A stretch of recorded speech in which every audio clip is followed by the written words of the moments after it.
Good evening बंधुरा आज 5 October रविवार आजकेर सन्ध्यार बराक तथा समग्र आसामेर गुरुत्वपूर्ण खबरगुली हलो अरुणोदय प्रकल्पे आबारो चांचल्यकर अभियोग एबार महिलादेर काछ थेके घुष चाइछेन दालालरा घुष ना दिले अरुणोदय प्रकल्पे टाका आसा बंद करे देवार हुमकी दिच्छेन दालालरा।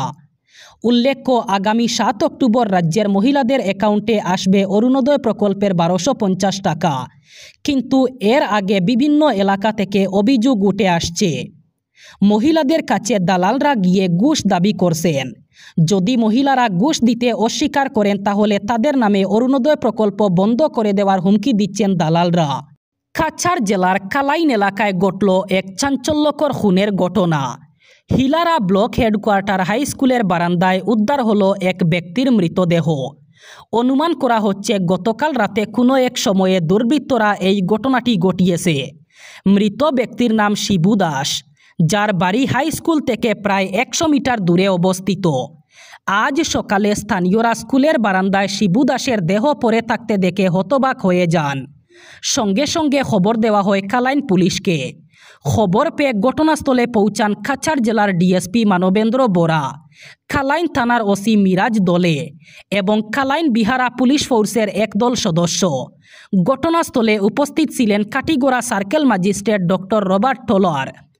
পুলিশ ইতিমধ্যে প্রাথমিক তদন্ত শুরু করেছে এবং শিবু দাসের দেহ ময়নাতদন্তের জন্য শিলচর মেডিকেল কলেজ হাসপাতালে পাঠানো হয়েছে।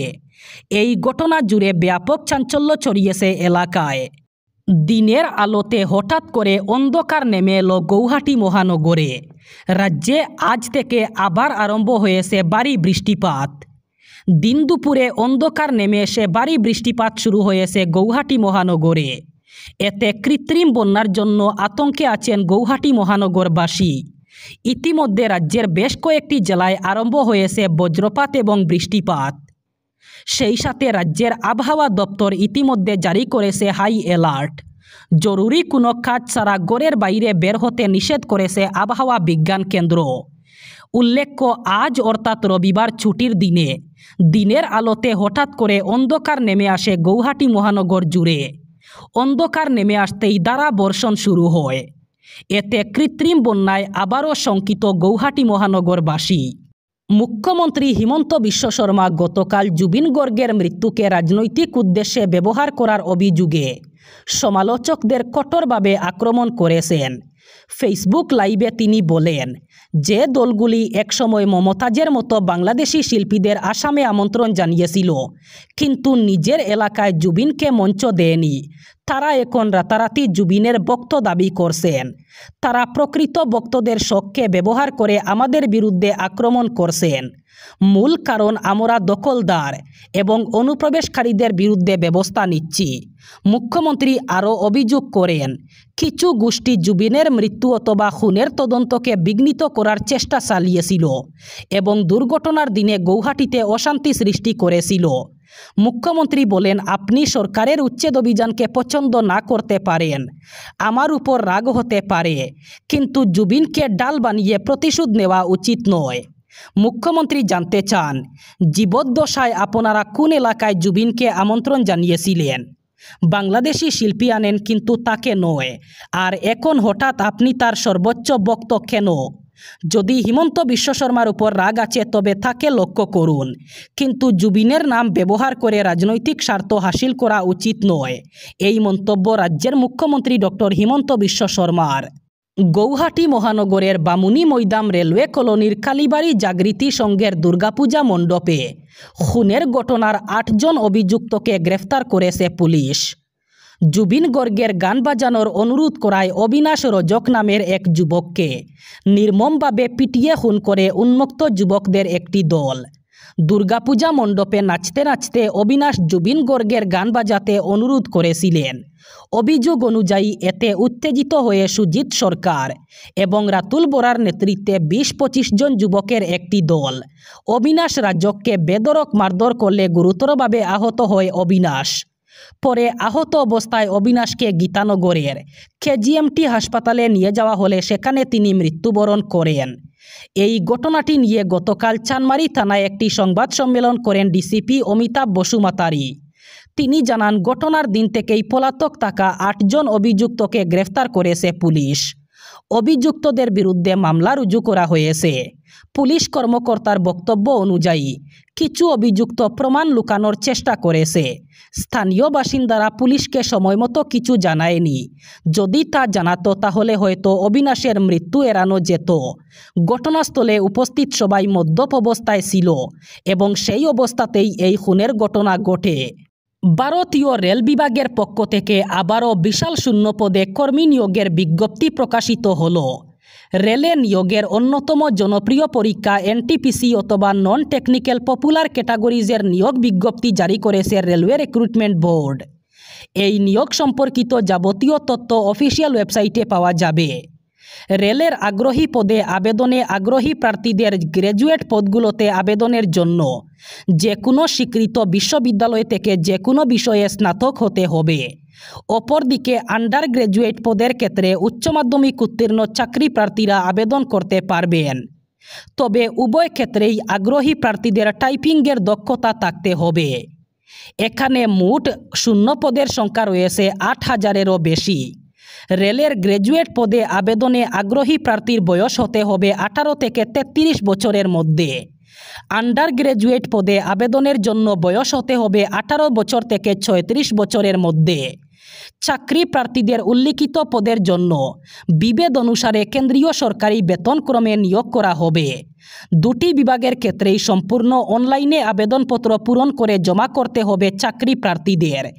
এক্ষেত্রে অন্য কোনো মাধ্যমে আবেদনের সুযোগ পাবেন না চাকরি প্রার্থীরা। চাকরি প্রার্থীদের জন্য শর্ট নোটিশ প্রকাশ করে জানানো হয়েছে যে এই মাস থেকেই আবেদন করা হবে। আবেদন শুরু হবে 21 অক্টোবর থেকে। ফিলিস্তিনের অবরুদ্ধ গাজা উপত্যকায় আবারও ভয়ঙ্কর হামলা চালিয়েছে ইসরায়েলি বাহিনী। গতকাল রাতে একের পর এক বিমান হামলায় আরও 70 জন ফিলিস্তিনি প্রাণ হারিয়েছেন, যাদের মধ্যে নারী এবং শিশুরা রয়েছে। হামলার পর গোটা উপত্যকায় শোক এবং ক্ষোভ ছড়িয়ে পড়েছে। হামাস বলছে আন্তর্জাতিক চাপের মুখে বেসামরিক নাগরিকদের উপর হামলা কমানোর দাবি করলেও ইসরায়েল বাস্তবে তার আগ্রাসন বন্ধ করেনি। আজ তুর্কি সংবাদ মাধ্যম টিআরটি ওয়ার্ল্ড জানায়, শনিবার রাতে ইসরায়েলি বাহিনী গাজার বিভিন্ন এলাকায় অন্তত 93টি বিমান হামলা চালায়। এসব হামলায় 70 জন নিহত হন, যাদের মধ্যে শুধু গাজা সিটিতেই 47 জনের মৃত্যু ঘটে। সাম্প্রতিক এই হামলার পেছনে কারণ হিসাবে ইসরায়েল দাবি করেছে তারা হামাসের সামরিক ঘাঁটি এবং কমান্ড সেন্টার লক্ষ্য করে অভিযান চালাচ্ছে। লাগাতার ভারী বৃষ্টিতে বিপর্যস্ত উত্তরবঙ্গ, নামল ধস, রাস্তা ভেঙে যোগাযোগ বিচ্ছিন্ন বহু এলাকা। দার্জিলিংয়ের মিরিকে ধস নেমে মৃত্যু হয়েছে 2 জনের। শিলিগুড়ি থেকে কার্যত বিচ্ছিন্ন হয়ে গিয়েছে পাহাড়। নিম্নচাপের প্রভাবে উত্তরবঙ্গে বৃষ্টি হচ্ছিল টানা বিগত কয়েকদিন ধরে। গতকালও প্রবল বৃষ্টি হয়। এই বৃষ্টির জেরেই বিজনবাড়ির ফুলবাজারে ভাঙল রাস্তা। বহু পর্যটকের আটকে যাওয়ার আশঙ্কা করা হচ্ছে। ভেঙে গেছে দুধিয়া সেতুও। রাতের একটানা বৃষ্টিতে লোহার সেতুর একাংশ ভেঙে যায়। শিলিগুড়ি মিরিক সরাসরি যোগাযোগ বিচ্ছিন্ন হয়ে গেছে এর জেরে। ধস নেমে ঋষিকুলা পেডঙ্গের অনেক রাস্তা বন্ধ হয়ে গেছে। অন্যদিকে মিরিক জুড়ে বিস্তীর্ণ অঞ্চলে নেমেছে ধস। মিরিকের বস্তিতে ধস নেমে মৃত্যু হয়েছে 2 বাসিন্দার। দুর্যোগের জেরে বন্ধ 10 নম্বর জাতীয় সড়ক। দার্জিলিং কালিম্পংয়ের যোগাযোগ একাধিক রাস্তা বন্ধ। দার্জিলিং বিশপ হাউসের কাছেও ধস নেমেছে, সেখানে পাথর সরানোর কাজ চলছে। দার্জিলিং জুড়ে একাধিক জনপ্রিয় পর্যটন কেন্দ্র রয়েছে।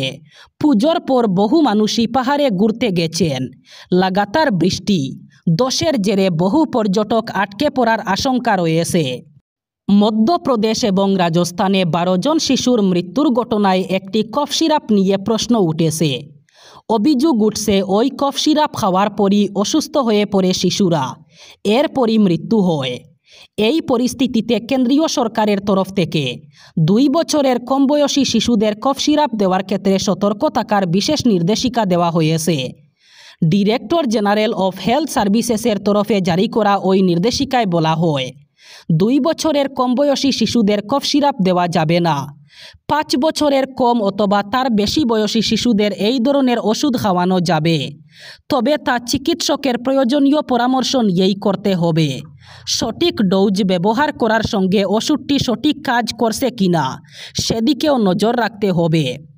এছাড়াও ওই ওষুধের সঙ্গে রোগীরা অন্য কোনো ওষুধ চলছে কিনা তাও খেয়াল রাখতে হবে।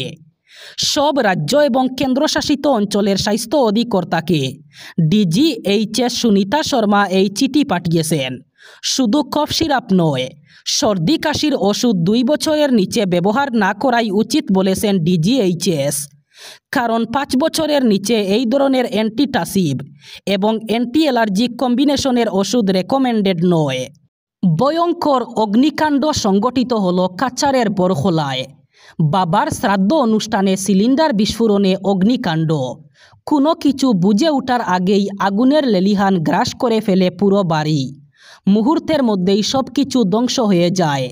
জানা গেছে কাছাড়ের বরখোলা বিধানসভা কেন্দ্রের অন্তর্গত ডলু জিপির কালীনগর বাগান এলাকার বাসিন্দা পিনাক দাস তার বাবার শ্রাদ্ধ অনুষ্ঠানের আয়োজন করেন।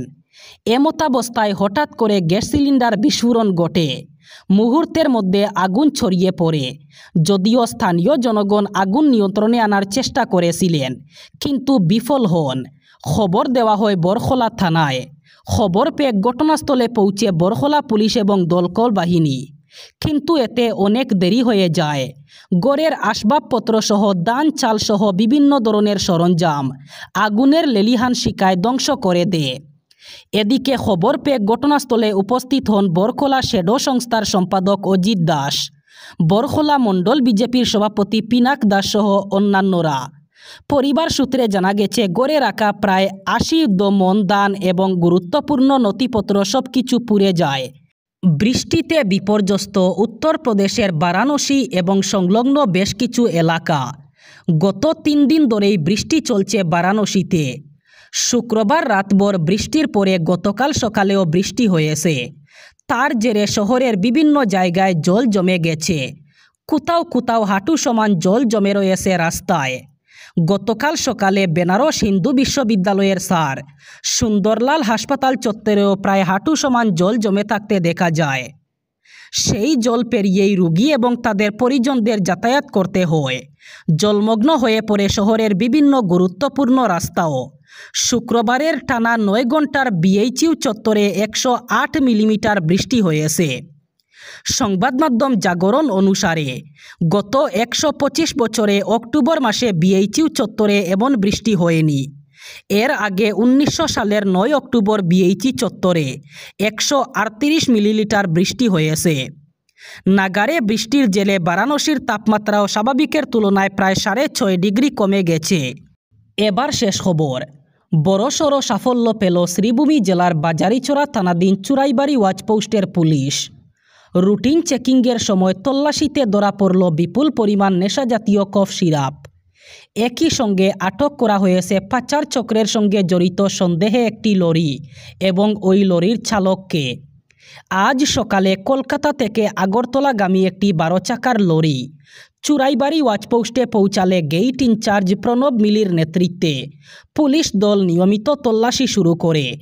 তল্লাশির এক পর্যায়ে লরির ভিতরে থাকা বিভিন্ন রঙের প্লাস্টিকের ড্রাম থেকে উদ্ধার হয় বিপুল পরিমাণ কফ সিরাপ। পুলিশ সূত্রে জানা গেছে আটক লরি চালকের নাম সৈয়দ আব্দুল। তিনি পশ্চিমবঙ্গের মালদা জেলার বাসিন্দা। প্রাথমিক জিজ্ঞাসাবাদে তিনি কফ সিরাপের উৎস এবং গন্তব্য সম্পর্কে সন্তোষজনক তথ্য দিতে ব্যর্থ হন। বর্তমানে পুলিশ তাকে হেফাজতে নিয়ে NDPS আইনের অধীনে মামলা দায়ের করেছে এবং পাচার চক্রের মূল নেটওয়ার্ক খুঁজে বের করার চেষ্টা শুরু করেছে। এই ছিল আজকের সন্ধ্যার গুরুত্বপূর্ণ খবরগুলি। ভিডিওটি অবশ্যই লাইক করবেন এবং চ্যানেলটি সাবস্ক্রাইব করবেন।